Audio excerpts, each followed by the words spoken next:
It's January 15th, and we're just heading out from the SASET head office in Chilliwack.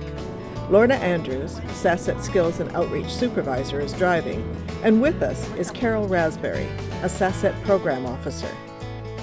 We're heading down Highway 1 to Spuzzum, located 50 kilometers north of Hope and 90 kilometers northeast of Chilliwack. Spuzzum First Nation community is tiny. 50 people in all, including children, live here. There are 18 houses. There are more band members, but they live off-reserve, often in nearby communities like Yale and Boston Bar. Those living closer to Spuzzum frequently access services here. I think what happens is some of our more remote communities tend to get forgotten because people think, oh, it's too far, you can't do anything, there's too many barriers. And I think what we do is, yes, we acknowledge the barriers, but we also do the best to work around those barriers. Job seekers here do face barriers. Other than private cars, there's no means of transportation.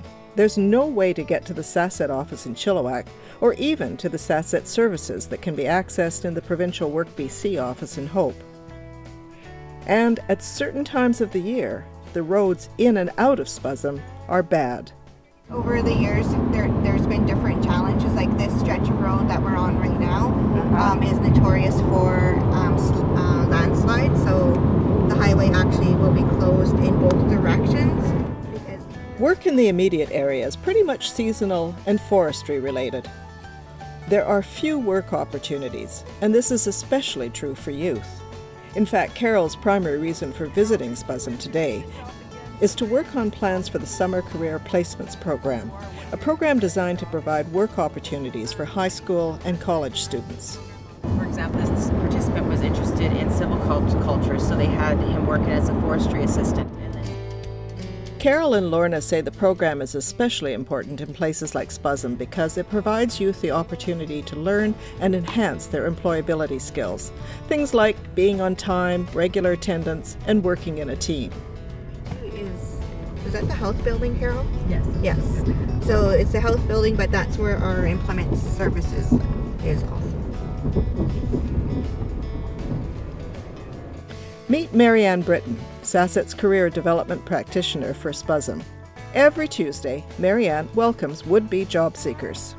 She attended some of their community events. She got really, really involved and built a good, solid relationship up front. So every week, the sign goes up, the office is open, and there's a good supply of coffee and donuts. Then, Marianne gets to work looking for ways to help job seekers in Spuzzum find the training they need and jobs close to home. What kind of work? Stashing and spraying. The day we were there, Marianne was trying to get some of her clients ready for jobs opening up in the BC Hydro Interior to Lower Mainland project, or ILM. This work will provide jobs for fallers, for people to clear the fallen trees, and for other related supply and services jobs. Marianne has to keep on top of project progress and look at training needs.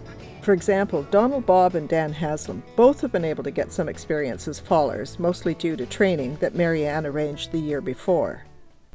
Actually, I just sort of bugged her about that one. Hey, what a bowling course? Yeah, okay. And 2 weeks later, you get your gear ready, you're going to East Harrison. Okay. But if they want to work as fallers for the ILM project, they'll need a higher level of faller training.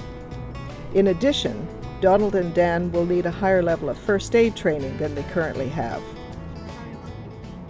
You need the level 3 out here more than anything because of the danger. Yeah. You know, you're going up in the mountains and helicopters, and with the level 3, then you have that you can transport them out. When she can, Marianne brings training to the community, and she's looking into bringing in someone to do the level 3 first aid training. But it isn't always possible, and then the question always returns to one about transportation. Okay, there's a 1-week course that Stolo is having. Have you heard about it? No. Sherry Bennett is interested in getting archaeological training so she can get one of the spin-off jobs. But at this time, the training is only available through the SASET office in Chilliwack. Only for the full week. The only problem I have again is transportation. Yes. Do you have your vehicle or? No. As it turns out, Sherry may be able to carpool with others attending the program. But an added complication arises when Marianne suggests that Sherry email the woman in charge of the program. This could be a problem. Only the band office has high-speed internet. Sherry only has dial-up service, and it's spotty. Yeah, well, I came out here the first year, I didn't have internet, or I didn't have cell phone. Yeah. Despite the barriers and frustrations, not one of these three individuals would willingly leave Spuzzum. For one thing, they have reserve housing, and they'll lose it when they leave.